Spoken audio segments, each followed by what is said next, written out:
کے اندر رسول اکرم صلی اللہ علیہ وسلم نے ارشاد فرمایا نعمتان مبغون فیہا کثیر من الناس السعۃ والفراغ، کہ اللہ تعالیٰ نے انسانوں کو دو نعمتیں ایسی دی ہے کہ جس کے بارے میں انسان غفلت میں پڑا ہوا ہے۔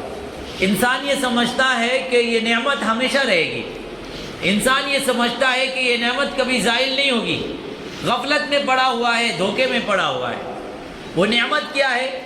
حضور علیہ الصلاۃ والسلام نے ارشاد فرمایا الصحۃ والفراغ، ایک نعمت تو صحت کی ہے اور دوسری نعمت فرصت۔ انسان یہ سمجھتا ہے کہ یہ جو صحت ہے میرے پاس، یہ جو جوانی ہے، یہ جو طاقت ہے اور یہ جو قوت ہے میرے پاس، یہ طاقت، یہ جوانی، یہ صحت، یہ ہمیشہ برقرار رہے گی۔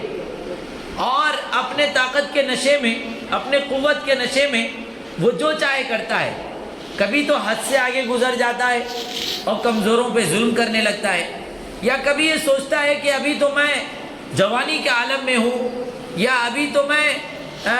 بڑھاپے کو نہیں پہنچا ہوں، لہذا ابھی زندگی گزار لی جائے، دنیا دیکھ لی جائے اور زندگی جی لیا جائے اور مزے کیا جائے۔ جب بڑھاپا آئے گا تو پھر ہم توبہ کریں گے،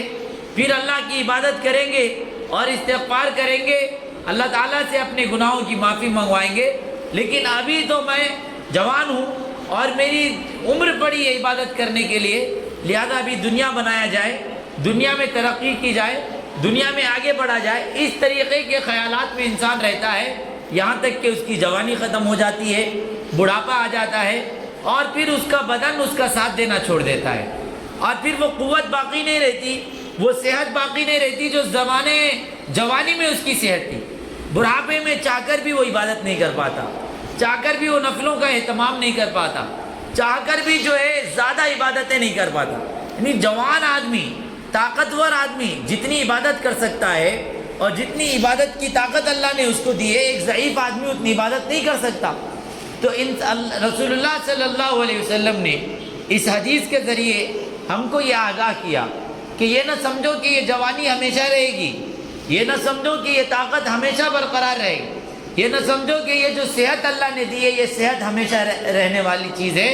بلکہ یہ صحت ختم ہو جائے گی۔ لہذا اس فرصت کو اور اس صحت کو غنیمت سمجھو اور اسی میں اللہ کی عبادت کر لو، اسی میں کام کر لو، اسی میں جو ہے اللہ تعالیٰ کو منا لیجئے، اسی کے اندر عبادات میں اپنے آپ کو لگا لیجئے۔ غفلت میں نہیں رہنا ہے، دھوکے میں نہیں رہنا ہے۔ شیطان یہ دھوکہ ڈالتا ہے کہ بھئی یہ چیزیں تو بعد میں بھی کی جا سکتی ہے، بعد میں بھی توبہ کر لیں گے، بعد میں بھی عبادت کر سکتے ہیں، ابھی آگے بڑھنے کا وقت ہے،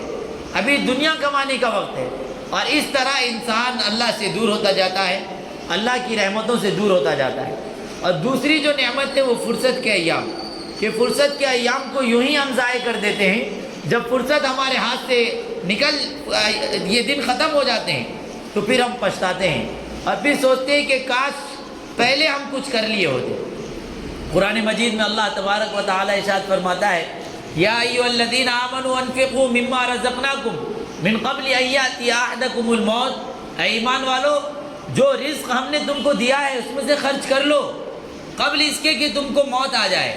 ان یأتی احدکم الموت فیقول رب لولا اخرتنی الی اجل قریب فاصدق، پھر تم کہنے لگو کہ اے کاش کہ آپ تھوڑا سا اور مہلت مجھے دیتے،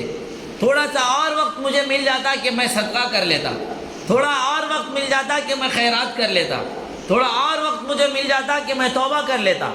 اور زندگی مجھے مل جاتی کہ میں عبادت کر لیتا۔ اس سے پہلے کہ یہ وقت ختم ہو جائے، اس سے پہلے کہ یہ زندگی ختم ہو جائے، اس سے پہلے کہ یہ جوانی ختم ہو جائے اور موت کا بلاوا آ جائے، اپنے آپ کو سدھاریں، اپنے غفلت کو ختم کریں اور اللہ کے سامنے اپنے آپ کو جھکائیں، عبادتوں میں لگائیں۔ حدیث پاک میں آتا ہے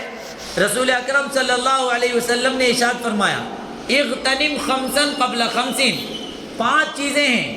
5 چیزوں کو دوسری 5 چیزوں سے پہلے غنیمت جان لو، اس سے فائدہ اٹھا لو۔ سب سے پہلی چیز کیا ہے؟ شبابک قبل حرمک، اپنی جوانی سے فائدہ اٹھا لو قبل اس کے کہ بڑھاپا آ جائے۔ اپنی جوانی کا صحیح استعمال کرو، اپنی جوانی میں خوب عبادت کرو، اپنی جوانی میں اللہ تعالیٰ کے سامنے خوب اپنے آپ کو لگائیے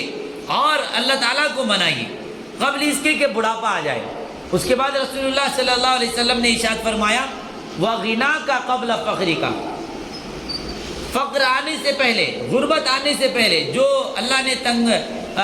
فراوانی دی ہے، جو مال و دولت اللہ نے دیا ہے، اس سے فائدہ اٹھائیے، غریبوں کو، مسکینوں کو، یتیموں کو دیجئے، ان کی مدد کیجئے اور اپنے لیے ذخیرہ آخرت بنائیے۔ اس کے بعد رسول اللہ صلی اللہ علیہ وسلم نے ارشاد فرمایا وَصِحَتَكَ قَبْلَ سُقْمِكَ، اپنے صحت کو غنیمت سمجھو بیماری کے آنے سے پہلے۔ اس کے بعد وَفَرَاغَكَ قَبْلَ شُغْلِكَ، اپنے فرصت کو غنیمت سمجھو ذمہ داری آنے سے پہلے۔ اس کے بعد رسول اکرم صلی اللہ علیہ وسلم نے ارشاد فرمایا وَحَيَاتَكَ قَبْلَ مَوْتِكَ، موت سے پہلے اپنی زندگی کو غنیمت سمجھو۔ یہ ایک ہی زندگی ہے اور اسی زندگی میں جو کرنا ہے وہ کرنا ہے، اسی زندگی میں جو بنانا ہے وہ بنانا ہے۔ اگلی زندگی ہمیں نہیں ملے گی کہ جس کے اندر ہم عبادت کریں گے، جس کے اندر ہم اعمال کا ذخیرہ کریں گے، جس کے اندر ہم اللہ کو راضی کریں گے، جس کے اندر ہم اپنے گناہوں سے توبہ کریں گے۔ کوئی آگے زندگی ایسی ملنے والی نہیں ہے۔ آگے تو حساب کتاب ہونے والا ہے،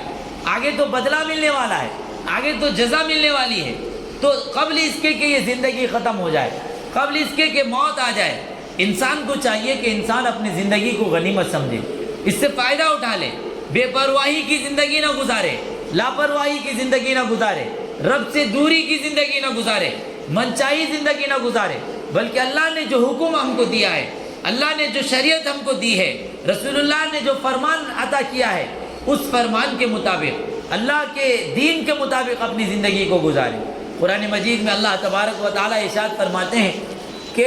جب قیامت کا منظر ہوگا اور حساب کتاب ہو رہا ہوگا،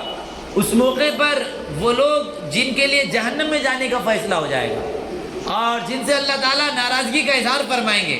وہ لوگ اللہ تعالیٰ سے درخواست کریں گے کہ اللہ دوبارہ ایک بار ہمیں دنیا میں بھیج دیجیے، صرف ایک بار بھیجیے، اب کی بار جو ہم دنیا میں جائیں گے لمحہ برابر بھی خطا نہیں کریں گے، لمحہ برابر بھی ہم غلطی نہیں کریں گے اور ایک لمحہ بھی ہم جو ہے لاپرواہی میں نہیں گزاریں گے۔ ایک بار ہمیں دنیا میں بھیج دیجئے، ایک موقع دے دیجئے تاکہ میں عبادت کر سکوں، تاکہ میں آپ کو راضی کر سکوں، تاکہ میں اپنے گناہوں کی معافی مانگ سکوں۔ اللہ تبارک و تعالیٰ کہیں گے اولم نعمرکم ما یتذکر فیہ من تذکر وجاءکم النذیر،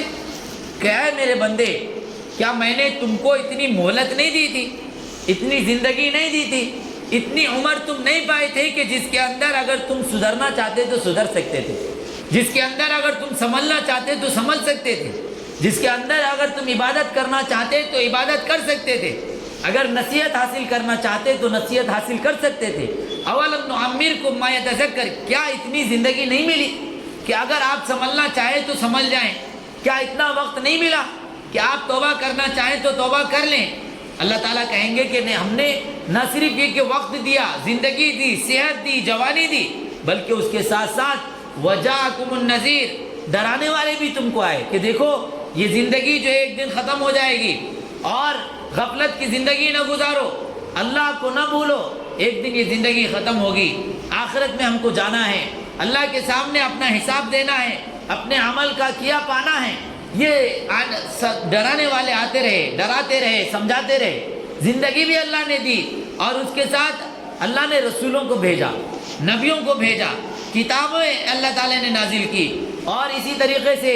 ہمارے سامنے کئی لوگ جو ہے مر جاتے ہیں۔ یہ ساری چیزیں ہمارے لیے نصیحت کی چیزیں کہ ایک دن آئے گا کہ ایک دن ہم بھی مر جائیں گے۔ اللہ تعالیٰ فرماتے ہیں کہ ہم نے زندگی بھی دی ہے اور ڈرانے والے بھی آئے، لیکن تم تھے کہ نہ تو تم ڈرتے تھے، نہ تو خوف کھاتے تھے، نہ ہی اپنے بے پرواہی کی زندگی سے باہر نکلتے تھے، بس اپنی خواہشوں کے پیچھے تم پڑے ہوئے تھے، منچاہی زندگی گزار رہے تھے۔